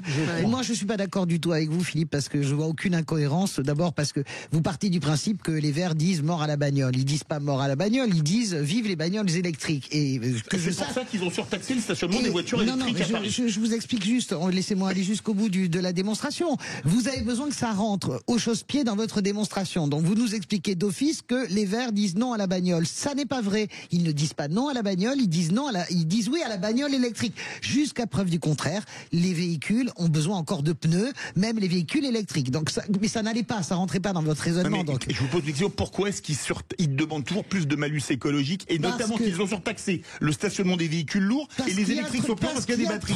Parce qu'il y a trop de bagnoles dans Paris. Une fois que vous aurez accepté ça, les SUV, c'est pas parce qu'ils détestent les bagnoles. Enfin, on a eu le débat passionnant la semaine dernière avec l'adjoint au maire communiste. Je comprends très bien ce que veut dire Yann Brossat. Et en plus, c'est la circulation dans les grandes villes. Ça ne concerne pas l'ensemble de la France et ça ne concerne pas les petites et moyennes. Bon, donc la réalité, si vous voulez, c'est que je sais ce que vous voulez démontrer. Moi, je crois pas. Je suis pas soupçonnable de voter vert. Hein, jamais de ma vie et jamais, j'espère, dans toutes mes vies à venir. Mais la réalité, c'est que là, vous faites preuve de mauvaise foi. Ça m'étonne pas parce que c'est votre fonds de commerce. Mais la réalité, la chasse à la bagnole de partout. Ils ne font pas la chasse à la bagnole, Philippe. Ils font la chasse aux énergies fossiles. Et c'est normal de faire la chasse aux énergies fossiles. Vous allez m'expliquer. Je connais votre argument. Oui, mais les batteries ça pollue. Ça polluera toujours moins que d'exploiter le pétrole et que d'exploiter le gaz de schiste. Enfin. Sauf si le courant vient au charbon ou à la lignite d'Allemagne. Alors, j'ai carton rouge parce que j'ai travaillé pour le groupe. Le groupe Michelin. Oui. Donc vous ne voulez pas réagir. Non. D'accord. Okay. Bon, voilà. En tout cas, moi, je suis d'accord avec vous, Philippe David. Merci. Voilà, à un moment donné, il faut soutenir aussi les industries, quelles qu'elles soient, si on veut éviter. Et on ne m'enlèvera pas de la tête qu'ils sont contre la bagnole. Non, ils soutiennent les industries. D'ailleurs, la transformation mais on ne te l'enlèvera pas de la tête, ni les textes. Va voir ce qu'ils votent au Parlement européen. Non, mais sérieusement, on peut pas. Écoute, Philippe, écoutez, mon cher Philippe, on peut pas avancer, asséner des trucs qui vont à l'encontre de l'ensemble des votes, par exemple, des Verts au Parlement européen sur la voiture. Excusez-moi, la taxation des véhicules plus lourds, ça veut dire que c'est les derniers véhicules qu'on produit en France dont on va causer la fermeture des usines, oui ou non? La réalité, c'est pas ça le sujet. La réalité, c'est que ces véhicules polluent terriblement, donc ils circulent plus dans Paris, mais ils peuvent circuler à l'extérieur. Enfin, soyons un peu raisonnables. D'où l'importance de votre contradiction, Françoise. Mais bien sûr, voilà. Pardon, excusez-nous, ça prend beaucoup de temps, mais bon, je ne suis pas d'accord avec vous. Vous ne pouvez pas affirmer, on m'enlèvera pas de l'idée. Si on vous l'enlèvera, quand on vous montrera l'ensemble des votes. D'abord, il n'y a pas que Paris, c'est la première des choses. C'est pas la France. Puisque c'est pas la France. C'est exactement ce que je dis. Et deuxièmement, il y a quand même beaucoup de voitures qui ne pourront bien entendu plus rentrer dans Paris, et certaines personnes sont obligées de l'avoir. Donc il va falloir trouver des solutions. Il va y avoir aussi, là où vous avez raison, il va y avoir le couperet de 2025, je crois, où il y a des tas de voitures qui ont plus de 9 ans, etc. Mais bien sûr, donc c'est à l'État d'aider à renouveler le parc automobile, mais les Verts ne sont pas contre ça. Non, mais je suis désolé. L'État ne peut pas tout, Françoise. Bah, écoutez, à un moment donné, il faut qu'il y ait des entreprises. Non, mais à un moment donné, il va falloir que certaines entreprises puissent vivre ou survivre et avoir des clients aussi. Et ça n'a rien à voir avec l'État. Je suis d'accord, mais ça n'est pas la folie écologiste, vous comprenez, c'est le changement actuel du monde, c'est aussi l'idée que nous sommes dans un effondrement climatique et qu'à un moment donné, il faudra peut-être être extrêmement plus sévère que cela, voilà. Mais le fait de refuser les SUV qui sont pour certains électriques ou c'est le problème de tonnage, hein, vous avez compris ce qu'il a expliqué l'autre jour, hein, c'est un problème de tonnage. Mais non, mais c'est la réalité, c'est un problème de tonnage. Donc voilà. Bon, on fera un point sur les voitures électriques dans 5-6 ans. Mais je suis comme vous, moi j'aimerais qu'on nous aide à en acheter à partir de vous savez, non, mais en attendant, il est sur les chapeaux de roue, Philippe Félix Mathieu. Les vraies voix Sud Radio. Oula. Et l'info en plus avec Félix Mathieu. Hasard du calendrier, le réquisitoire du procès des viols de Mazan tombait le jour de la journée internationale de lutte contre les violences faites aux femmes, et le gouvernement a fait des annonces à l'occasion de cette journée. Avec la soumission chimique au cœur du procès qui a retenu l'attention de toute la France et même au-delà. Et justement, le gouvernement va soutenir une campagne de sensibilisation sur le sujet, campagne qui va associer l'association M'endors-pas, association cofondée par la fille de Gisèle Pellicot, la plateforme d'écoute du CRAFS, le centre de référence sur les agressions facilitées par les substances, plateforme qui peut guider les femmes vers des tests, que ce soit les cheveux, des prises de sang, des prélèvements urinaires. Campagne en partenariat aussi avec l'Ordre des pharmaciens. Et justement, à propos des pharmacies, le Premier ministre Michel Barnier a annoncé une expérimentation. Des kits de détection de la soumission chimique seront remboursés par l'assurance maladie dans plusieurs départements. Les détails restent encore à définir, mais en tout cas, c'est une très bonne piste de travail, réagit Cyril Colombani, le président de l'Union des syndicats des pharmaciens d'officine dans les Alpes-Maritimes. Tout ce qui peut permettre de la prévention en France, j'estime que nous sommes très en retard par rapport à d'autres pays d'Europe. Donc toute initiative qui va nous permettre de combler ce retard est une excellente chose. Est-ce que ce sera un kit pour un dépistage salivaire? Est-ce que ce sera pour un dépistage sanguin? Nous n'avons pas tous les détails. Mais l'idée que ce soit sur un dépistage sanguin qu'on a l'habitude de faire, que ce soit sur un prélèvement au niveau des muqueuses, il y a plein de choses que l'on peut faire. Il n'y a pas de souci, le pharmacien sera présent et pourra tout à fait s'adapter pour ce genre de choses. Et Cyril Colombani, pharmacien à Roquebrune, Cap-Martin, joint par François-Louis Bourneau pour Sud Radio. Autre mesure annoncée, les dépôts de plainte dans les services d'urgence ou gynécologiques des hôpitaux vont être étendus. Ça existe déjà, dans ces cas-là, l'hôpital contacte les forces de l'ordre ou le parquet pour le dépôt de plainte. Mais là, ça sera possible dans désormais 377 structures d'ici la fin de l'année prochaine. Ça fait bien. La dernière mesure, je la trouve très bonne. Anne Mazoyer. Oui. Alors, je vais quand même m'opposer sur un seul point, c'est que moi je trouve ça formidable parce que vraiment c'était nécessaire et il était temps. Néanmoins, ça va évidemment ouvrir la boîte de Pandore, c'est-à-dire qu'il va y avoir des plaintes gratuites, il va y avoir des femmes qui vont s'exprimer alors qu'elles n'ont été victimes de rien, tout simplement pour se payer la tête de quelqu'un. Voilà. Femme ou homme du reste. Après c'est toujours les excès, mais moi je fais partie des gens qui pensent que MeToo a été quand même globalement sur la balance un extraordinaire agent de libération. Enfin voilà, je pense que. Voilà. Merci beaucoup Félix. On fait une petite pause, on revient dans un instant avec le tour de table de l'actu de nos vraies voix. On parle de quoi avec vous, Philippe Bilger? Un narcotrafiquant arrêté en Espagne. Françoise Degor. Should I stay or should I go sur X? Je reste ou je m'en vais? Je reste ou je m'en vais sur X? Alors ça c'est le grand drame. J'ai vu que Quotidien part sur X, etc. Eh bien moi je reste sur X. Voilà. Est-ce que la guerre nous menace? Eh ben on en parle dans un instant. Soyez les bienvenus. C'est réjouissant, dites-moi. À tout de suite. Bah oui, mais comme Sud Radio. Parlons vrai. Parlons vrai. Sud Radio. Parlons vrai. Sud Radio. Parlons vrai. Sud Radio, 17h-19h, Philippe David, Cécile de Ménibus. Retour des vraies voix avec bien évidemment Cécile de Ménibus qui a fait son retour aujourd'hui avec pour notre plus grand plaisir, Philippe Bilger, Françoise Degois et Anne Mazoyer. Et c'est l'heure des tours de table de l'actualité. Buenas tardes, amigos. Mais maniez-vous le tronc, on va bientôt se mettre à table. Vous connaissez l'histoire de la femme qui va acheter un meuble chez Ikea? Non, taisez-vous, parce que là, ça... Le tour de table de l'actualité. Et Philippe Bilger. J'ai voulu choisir une affaire pas ancienne, mais qui n'est pas de fraîche date, qui illustre parfaitement ce qui avait été dit à Marseille il y a quelques mois par des magistrats et des policiers marseillais qui avaient crûment révélé, je dirais, la réalité de là-bas dans les prisons et à Marseille. C'est un narcotrafiquant qui a été arrêté à Marseille, qui avait fait plusieurs go fast et qui a été mis en examen. Il est resté 2 ans en détention provisoire. On a été obligé de le remettre en liberté. Il est passé à l'audience. Il entend la réquisition contre lui, 8 ans d'emprisonnement. Et avant que le jugement soit rendu, il s'enfuit. Évidemment, puisqu'il était libre au bout des 2 ans.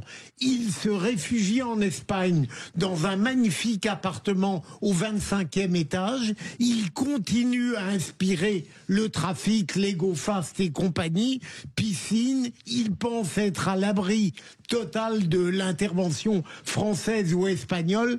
Manque de chance pour lui, une parfaite coopération franco-espagnole fait qu'il est arrêté. Et je voulais illustrer, donc ils ne sont plus tranquilles nulle part. Il y a trop d'échecs pour qu'on ne se félicite pas de cette exécution d'un service français qui, bénéficiant de la collaboration exceptionnelle de l'Espagne, a abouti. Il y en a eu d'autres, des interpellations et des arrestations, mais je trouve que c'est très exemplaire de la manière dont des avocats préparent la fuite de certains et dont ils sont tout de même arrêtés en Espagne. Oui, je suis d'accord, c'était le cas du grand narcotrafiquant à Dubaï, il y a récemment, donc ça c'est... Et puis il y a eu un nommé Blas. Mais vous savez, quand même, ce que vous me racontez, c'est une histoire vieille comme le monde. Moi, j'ai commencé le journalisme dans le Var, le parrain du Var, Jean-Louis Fargette, au moment du prononcé, si vous voulez, il part au WC, j'étais là, et il a disparu, on l'a plus jamais revu.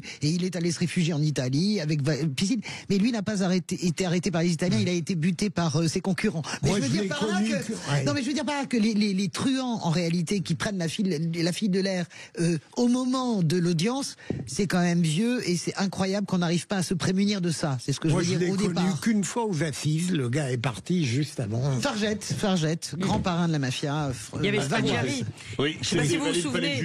Spadjari, c'était absolument incroyable, mais du reste, il y avait un côté rocambolesque, et puis il y avait quelque chose de très romanesque également. C'est chez lui, vraiment.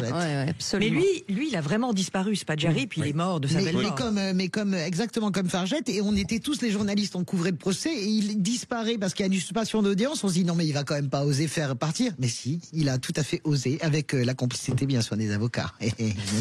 Françoise, quitter X ou pas? Allez, c'est un vrai sujet. Excellent, il est bon ce Max. Bravo Maxime. Voilà, c'est ça, les clashs. Écoutez, c'est un vrai sujet qui a agité, vous êtes tous sur X, on a tous beaucoup d'abonnés, etc., qui agite en réalité la Xosphère, ce qu'on va le dire comme ça.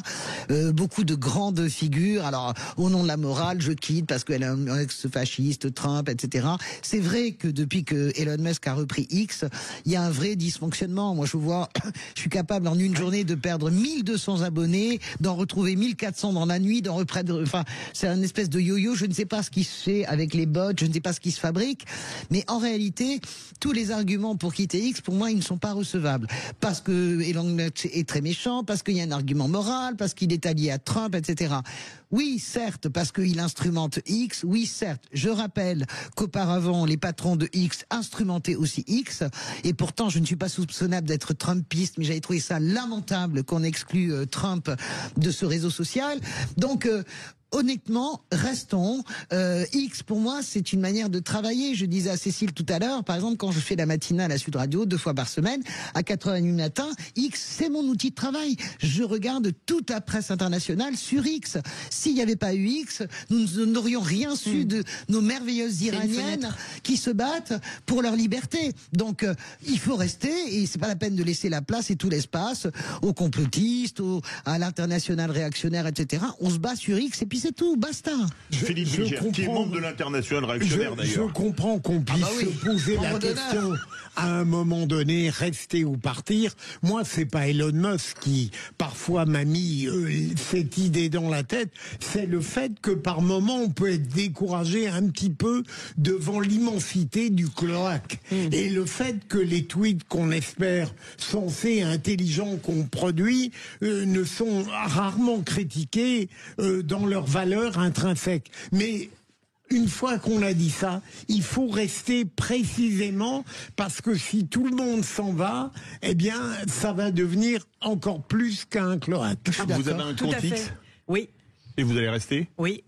Plus que jamais, j'allais dire. Plus que jamais, parce que de toute façon, si on diabolise, alors je parle pas d'Elon Musk, mais si on diabolise, je dirais effectivement. C'est trop mignon, Musk. Et donc, c'est vrai que de toute manière, dans cette configuration, il faut vraiment continuer et se dire, on ne va pas laisser ce terrain uniquement à des gens qui sont là pour détruire. Mais au contraire, et il y a des gens de qualité, je parle pas de nous, mais il y a vraiment des gens de qualité qui s'expriment, il faut aller les chercher, il faut s'y abonner, et voilà. Et le fait est que c'est tellement plus facile de lire les polémiques, de lire les gens qui finalement font du café du commerce à 2 balles, enfin oui, voilà, mais bon. Mais il y a des trucs super, franchement, moi je découvre des gens papiers, formidables. Je découvre des papiers, je découvre des interventions et des images que j'avais complètement ratées, dans des émissions j'avais complètement ratées. Vraiment, en fait, il faut le prendre comme une agence de presse planétaire. C'est ça. Quand on le prend comme ça... Et puis, pardon de le dire, mais si c'est un défouloir pour certains qui leur évitent de faire autre chose à côté, eh ben c'est pas grave. C'est pas mal ce que vous dites. C'est pas mal ce que vous dites, parce que je pense, Cécile, vous êtes une vraie personnalité publique, plus que nous tous réunis autour de cette table, et je pense que la somme des commentaires que vous voudrez recevoir ne doit pas sentir tout le temps la rose. Moi, je pense que la réalité des commentaires, c'est qu'il faut pas les lire. Mais vous non plus, Françoise, quand vous étiez pour... Quand j'en prends plein la patate. Moi, j'ai vu ce qu'on vous répondait, je trouvais ça un peu limite. Je ne regarde jamais les commentaires, en fait. Parce que si vous regardez les commentaires, vous êtes chassé en meute par des trolls quand vous prenez des positions politiques, quelles qu'elles soient. Il faut pas regarder. Voilà, je dis aux copains, ne regardez pas les commentaires. Mais parfois, vous avez des vrais gens qui sont très en colère contre vous. Mais là, vous pouvez répondre. Oui, mais si vous prenez un petit peu de temps pour leur parler, et ben, ça change tout. Je dis pas qu'ils seront d'accord avec vous, mais ils seront beaucoup moins virulents. Parce que beaucoup ont besoin d'attention et je parlais d'invisibilisation tout à l'heure. C'est aussi le cas de certaines personnes qui ont besoin qu'on parle avec eux 100% et en tout cas qu'on puisse montrer qu'ils existent et qu'ils ont peut-être une utilité. Voilà, c'est important. Je ne vais pas faire ma maîtresse d'école, mais vous avez en tout raison, cas, ça a fonctionné pour moi. Donc, Anne Mazoyer, votre tour de table, c'est au sujet de la montée en puissance des industries d'armement en Europe. Oui, alors je pense, pas des industries d'armement, mais en fait, quelle est la position aujourd'hui des États de l'Union face à une montée en puissance de la Russie. Et je pense qu'il faut calmer le jeu aussi de ce point de vue-là. Non pas qu'il ne faille pas craindre une réaction peut-être en chaîne de la part de Poutine, surtout après celle de Biden. Et ses alliés. Bien sûr. Mais les alliés de la Russie ont intérêt à les contenir, si vous voulez. Et de toute façon, Trump également aujourd'hui, qui se désengage et qui va se désengager encore plus, si vous voulez, du soutien à l'Europe, fait que nous, de notre côté, nous, Européens, nous ferions mieux, et c'est pour ça que je voulais faire un coup de gueule là-dessus, et je te remercie, Philippe, de me permettre de le faire, c'est que j'ai lu ce matin dans la presse anglaise, et j'ai failli m'étrangler, le fait que nous sommes, nous, Français, au nom de l'État français, engagés, en fait, à ne plus imposer à l'Union européenne l'achat de matériel de défense exclusivement européen pour soutenir la montée en puissance de l'industrie de défense de l'Union européenne au travers de notre programme, en pensant en cela peut-être calmer le jeu avec M. Trump. C'est une ineptie totale, parce que lui va se désengager, parce que son ennemi, je dirais entre guillemets, va devenir la Chine, c'est certain, et que pour lui, le plus important aujourd'hui, c'est de juguler cet ennemi-là, donc de se désengager du territoire européen. Et nous, pendant ce temps-là, au lieu d'essayer de construire une architecture de sécurité solide, entre nous tous, dont la puissance leader pourrait être la France, parce que nous sommes les seuls à avoir la puissance nucléaire, eh ben non, on se désengage. Et pour moi, c'est une erreur politique fondamentale, c'est une faute grave. De là à dire que Poutine va nous attaquer, je ne le crois pas. En revanche, il va déstabiliser encore plus l'Europe, ça c'est certain. Enfin, c'est très bien parce qu'on parle de défense européenne. Nathalie Loiseau disait que maintenant on faisait une défense européenne. Je constate que la semaine dernière, je crois, la Roumanie a acheté 26 F-35 aux États-Unis. Écoute, je suis d'accord. C'est très bien ce que dit Anne. C'est super de soulever ce problème parce que je crois qu'on a quand même un sujet. Il y aurait des investissements majeurs à faire. On va se faire lâcher évidemment par Trump. Et évidemment que nous avons besoin de nous réarmer. Il y aurait un plan massif européen d'investissement à faire véritablement. Ça fait 10 ans que j'entends ça. Non, mais pas à ce point, parce qu'on n'avait pas les. Non, mais vous avez raison, Cécile. Ça fait 10 ans, mais sauf que là, maintenant, on est face au mur, et c'est au pied du mur qu'on voit le mur. Évidemment, comme chacun le sait. Et je pense que ça pourrait être un vrai prétexte, un vrai moteur. Vous croyez, Anne, que la déstabilisation par Poutine va s'amplifier ou pas? Certainement, mais du reste, regardez ce qui s'est passé en Finlande. Je ne crois pas du tout à une guerre nucléaire au sens premier du terme. En revanche, il peut avoir recours à des armes nucléaires, parce que Biden, pour prouver justement, puisque celui qui va gagner la guerre, entre vous et moi, c'est pas l'Ukraine, c'est la Russie. Tout le monde le sait. C'est pour ça qu'on ne parle plus de victoire, on parle de paix. Et c'est bien la raison pour laquelle Biden... Oui, la Pérusse. Et donc, Biden qui a envoyé des missiles récemment, la réponse du berger à la bergère, ça peut être effectivement de balancer des armes nucléaires. Merci beaucoup Anne Mazoyer pour ce sujet. Dans un instant, le retour sur la proposition polémique de LFI d'abroger le délit d'apologie du terrorisme. Débat légitime ou provocation dangereuse, qu'en pensez-vous? Alors parlons vrai, est-ce que cette proposition de loi tombe en plein week-end, vous avez tombé de l'armoire? Est-ce que le timing en plein procès de ceux qui ont permis l'assassinat de Samuel Paty vous semble le bon? Et à cette question, abrogation du délit d'apologie du terrorisme, est-ce une course à la provocation? Vous dites oui à 85%, vous voulez réagir, le 0826 300 300. Et Philippe Moreau-Chevrolet est avec nous, consultant en communication politique et professeur à Sciences Po et senior partner chez Iconic. Bonsoir. Est-ce que finalement on est dans une course à la surenchère de l'outrance? On est dans une course à la com, donc dans une course au populisme. C'est des méthodes bien connues malheureusement, et ils utilisent le terrorisme comme ils utiliseraient autre chose pour faire valoir leur nom, se faire connaître et se faire aimer d'un certain public. On en parle dans un instant. 0826 300 300. Merci de votre fidélité à Sud Radio. À tout de suite. Les vraies voix Sud Radio, 17h-19h. Ça s'est passé sur Sud Radio, 17h-19h. Philippe David, Cécile de Ménibus. Et autour de cette table, Philippe Bilger, Françoise Degois, Anne Mazoyer, fondatrice de Fair Value Corporate et Public Affaires. Et vous, au 0826 300 300, tout de suite, le coup de projecteur des vraies voix. Les vraies voix Sud Radio, le coup de projecteur des vraies voix. Les Insoumis ont donc soulevé une polémique avec une proposition de loi déposée à l'Assemblée nationale qui vise à abroger la loi de 2014 sur l'apologie du terrorisme, proposition déposée mardi. Comment justifie-t-il cette proposition de loi? Alors il cite plusieurs exemples des gens qui notamment défendent la cause palestinienne. Le cas le plus emblématique, c'est celui de Mathilde Panot. Dans quelle démocratie une présidente de groupe parlementaire d'opposition est-elle convoquée devant la police pour répondre de ses opinions politiques? Et de Rima Hassan, l'eurodéputée insoumise, qui ont été entendus dans le cadre d'enquêtes pour apologie du terrorisme. Ça n'a rien à voir avec nos intérêts personnels, ça a un rapport avec la défense de l'état de droit. Et les condamnations pleuvent de gauche à droite après la proposition LFI d'abroger le délit d'apologie de terrorisme. Le député LFI du Nord, Hugo Bernalicis, dénonce donc une instrumentalisation politique de ce délit créé en 2014. Il propose de revenir à la loi qui s'appliquait avant, celle de 1881. Alors parlons vrai, est-ce que cette politique du clash systématique est calculée? Est-ce qu'elle peut porter ses fruits dans les urnes? Et à cette question, abrogation du délit d'apologie du terrorisme, est-ce une course à la provocation? Vous dites oui à 85%. Vous voulez réagir? On attend vos appels au 0826 300 300. Et Philippe Moreau-Chevrolet est avec nous, consultant en communication politique, professeur à Sciences Po et senior partner chez Iconic. Merci d'avoir accepté notre invitation. Est-ce que c'est une proposition, Philippe Bilger, qui vous ulcère en fait? Je la trouve absurde. Alors, j'ai bien compris que le député Bernard Liffis, qui n'est pas le plus sot à LFI, et Mathilde Panot ont cherché à rattraper le coup en disant qu'ils voulaient simplement sortir l'infraction du droit ordinaire pour la mettre dans le droit de la presse, loi de 1881. Mais il me semble que c'est un sophisme. En réalité, autant je conçois qu'on puisse discuter parfois judiciairement le délit d'apologie de terrorisme, parce que parfois il paraît constitué et il ne l'est pas. Autant je trouve très dangereuse cette attitude en ces temps troublés de laisser croire qu'il ne peut pas y avoir un départ entre un verbe critique, même vigoureux, et une apologie de terrorisme. Je vois derrière tout cela une volonté perverse de la part de LFI pour tenter de démontrer que l'outrance, en réalité, peut avoir droit de cité.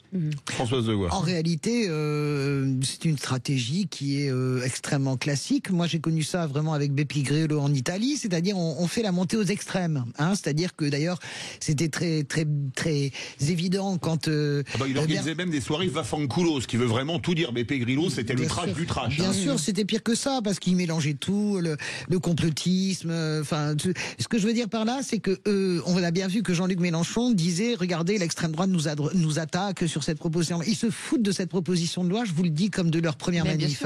On s'en fout complètement, c'est même pas ce qu'il y a dedans. C'est manier le symbole pour provoquer une réaction de front contre front. Vous voyez ce que je veux dire? Et écraser comme une coquille de noix tout ce qu'il y a au milieu, c'est-à-dire la droite républicaine, la gauche, etc. C'est uniquement ça, le sujet. Le sujet, c'est on tend tous les ressorts possibles, on utilise tous les ressorts pour organiser la confrontation extrême gauche, extrême droite. Voilà, ça marchera pas. Voilà, je leur dis, ça marchera pas. Je pense qu'effectivement, c'est une stratégie de communication. Mais c'est une stratégie de communication qui est en train de se retourner contre eux, parce qu'il n'y a pas que l'extrême droite qui est en train de les condamner, il y a aussi, je veux dire, ni même la droite traditionnelle, il y a la gauche. Il y a aussi la gauche, la vraie gauche, et je pense que c'est une erreur, mais c'est une erreur en prenant en plus les gens pour des idiots, parce que quand vous lisez le titre même du document, tout est écrit. Enfin, je n'ai jamais vu Olivier Faure, qui est pourtant, je veux dire, il essaie de maintenir toujours l'union, ce week-end aussi sévère, aussi dur, encore plus qu'après le 7 octobre. Il n'a pas rompu l'union quand même. Mais non, mais vous rompez pas l'union. Ce que veut dire quoi, rompre l'union? Ça n'a pas de sens. Je n'ai jamais, ça veut rien dire en plus. Ça, qu'est-ce que rompre l'union, ça veut dire quoi? Il y a encore un intergroupe. Il n'y a jamais eu d'intergroupe. Pourquoi est-ce que vous parlez comme ça? Vous ne savez, vous avancez des choses qui n'existent pas, Philippe. Pardon de vous le dire. Non. Il n'y a pas d'intergroupe. Ils font des réunions des groupes du NFP pour prendre des décisions. Non, il n'y a pas d'intergroupe à l'Assemblée nationale du Nouveau Front Populaire. C'est une faute de dire ça. Il n'y en a pas. Chacun prend ses décisions entre eux. Donc, toute la gauche, a raison de le dire, ne supporte pas ça. Voilà. Philippe Moreau-Chevrolet est avec nous, consultant en communication politique, professeur à Sciences Po et senior partner chez Iconic. Je vous ai vu à de nombreuses à un moment hocher la tête et dire que vous étiez d'accord, mais aujourd'hui, est-ce que ça peut aller plus loin, cette proposition concernant par rapport à ce que disait Françoise? Est-ce que finalement c'est juste on jette comme ça quelque chose pour créer le choc, ou est-ce que quand même on va quand même aller jusqu'au bout du bout du bout du bout?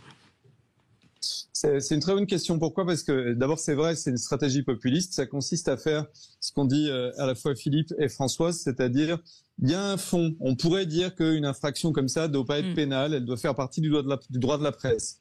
Ça, c'est vraisemblable. Et d'un autre côté, on sait très bien, ils savent très bien qu'en faisant cette proposition, ils vont provoquer une levée de bouclier. Ça, c'est la définition du populisme.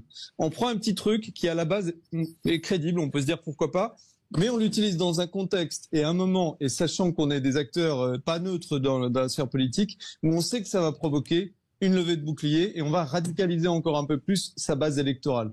Donc c'est de la popole, enfin c'est de la politique politicienne. Là où c'est surprenant, c'est que pour voter à terme, pour voter pour la motion de censure notamment, il va falloir les voix du PS et celles de LFI, donc on va avoir besoin de tout le monde à gauche. Et là, ils sont en train de provoquer une division à un moment où il paraîtrait un peu plus logique pour la gauche de rester unie et de pas se diviser.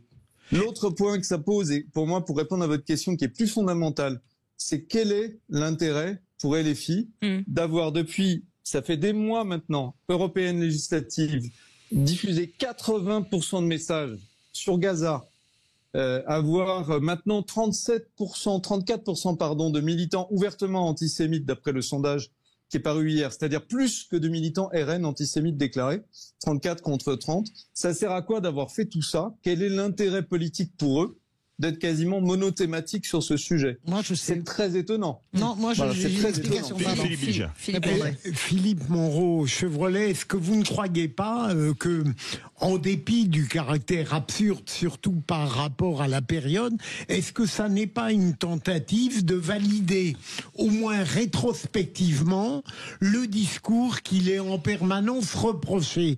Le fait de chercher à situer plus classiquement le délit dans le droit de la presse, est-ce que ça n'est pas une manière pour eux de tenter de légitimer l'outrance qu'on leur reproche? Si, c'est ça. On a pris cette législation. Pourquoi? Parce qu'il y a eu Charlie, il y a eu le Bataclan, donc on est extrêmement sensible et à juste titre à ces questions-là. On n'a pas pris cette réglementation par hasard. Donc eux, ils savent pertinemment qu'on est dans un moment médiatique où on parle de ces sujets.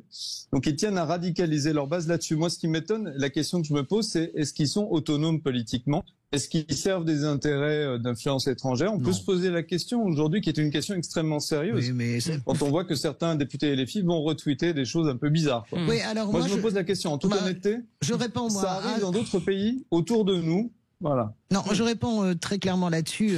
Ils sont, honnêtement, c'est tellement évident parce que s'il y avait ces influences-là, croyez bien que les enquêtes seraient déjà sorties. Je pense que, bien sûr, ils sont purement idéologiques. Ça s'appelle du trotskisme, Philippe. Moi, je connais tellement bien la gauche. Vous connaissez peut-être. C'est vraiment du campisme pur. C'est-à-dire que on utilise tous les biais pour fracturer la société et créer une minorité agissante parce que, à travers l'histoire, toutes les minorités agissantes, à un moment donné, ont réussi à renverser le pouvoir. Oui, c'est juste. On n'est plus à la Douma en 1917, excusez-moi. Mais bien sûr, mais bien. Est-ce que je peux terminer? Non, mais Philippe, je termine. Je vous dis juste mais que. Anne voudrait parler aussi. Non, mais je voudrais juste terminer en vous disant que pourquoi cette stratégie monomaniaque? Parce que ça s'appelle prendre des parts de marché. C'est-à-dire que vous verrez que s'il y avait une présidentielle anticipée, il n'y aurait plus ces thèmes-là dans la campagne de Jean-Luc Mélenchon. Il a planté ses drapeaux sur les parts de marché. Oui, mais il y a deux choses. Moi, je ne suis pas tout à fait d'accord avec vous, Françoise. On en a parlé tout à l'heure, et avec Philippe également avant l'émission. Je pense qu'aujourd'hui, vous avez une possibilité d'instrumentalisation dont peut-être même M. Mélenchon n'est pas conscient, mais de mon point de vue, c'est une main gantée venue d'Italie. Alors à mon avis, elle vient pas d'Italie, elle vient d'ailleurs, et on le voit très bien, parce que quand même, quand vous regardez le droit, quel est le pays qui est le plus atteint, ou en tout cas le pays qui est le plus visé, on peut s'imaginer certaines choses. On sait aussi que l'ordre des médecins actuellement est, je dirais, en but à des tentatives de noyautage, et de noyautage non pas, si vous voulez, de pays européens, mais de pays tiers. Pourquoi l'Italie? Je comprends pas. Parce que c'est une vieille expression, une main gantée venue d'Italie. Non, je vous dis pas. Je vous dis pas mais ça, c'est une expression. Ah d'accord, oui, la main gantée venue d'Italie. Voilà, mais précisez votre pensée sur les pays. Parce que je pense qu'effectivement, au Moyen-Orient, actuellement, ou même au Maghreb, il peut y avoir des pays qui ont intérêt à instrumentaliser LFI, qui se laisse du reste instrumentaliser très facilement pour les raisons que vous avez expliquées, et je pense que ça peut être un risque majeur. Voilà. Bien sûr, c'est pour ça on n'est pas à la Douma, mais les minorités agissantes, c'est toujours d'actualité, mon cher Philippe. Philippe Moreau-Chevrolet. Alors moi, je pense qu'il y a quand même des questions à se poser, parce qu'on voit bien que LFI a refusé, par exemple, de voter une résolution en faveur des femmes iraniennes. Donc il y a un sujet quand même qui est récurrent chez eux. Moi, je pense qu'il faut se poser des questions. Il y a une commission mais qui donne. Attends, on vous entend pas. On a un petit problème de. On a un petit problème de zoom, Philippe Moreau-Chevrolet. De son. Allez-y, ça remarche, on dirait. Allez-y. Je suis désolé. Voilà, là, c'est bon. Mieux. Oui, c'est parfait. Allez-y. Désolé. Alors je disais, il y a une question à se poser sur les influences étrangères, parce que notamment, il s'est passé qu'ils ont refusé de voter LFI. C'est pas les seuls, mais ils ont refusé de voter une résolution qui aidait les femmes iraniennes, qui condamnait le régime iranien, avec tout un tas d'excuses, tout un tas d'explications un peu bizarres. Moi, je me demande sérieusement s'ils ont une autonomie par rapport à l'Iran, par rapport à la Russie. Il y a eu une commission d'enquête il y a un certain temps sur les influences étrangères. Ce n'est pas un gros mot, l'influence étrangère. Comme vous l'a dit une de vos invitées, c'est une question qu'on peut légitimement se poser aujourd'hui. On n'est plus dans un contexte de lisibilité des relations internationales. Il y a des chercheurs très sérieux à l'IRSEM, qui est un institut de recherche près du ministère de la Défense, Paul Charon par exemple, qui travaille sur ces sujets et qui régulièrement nous disent attention, il y a des mouvements politiques qui ne sont plus vraiment autonomes aujourd'hui.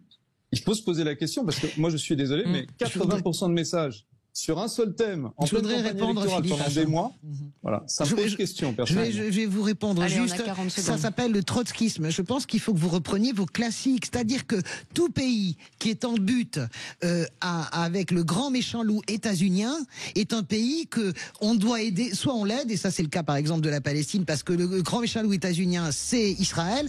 Soit on ferme un peu les yeux. Ça sert à rien d'aller se faire des nœuds dans la tête. Ça s'appelle le trotskisme, campisme.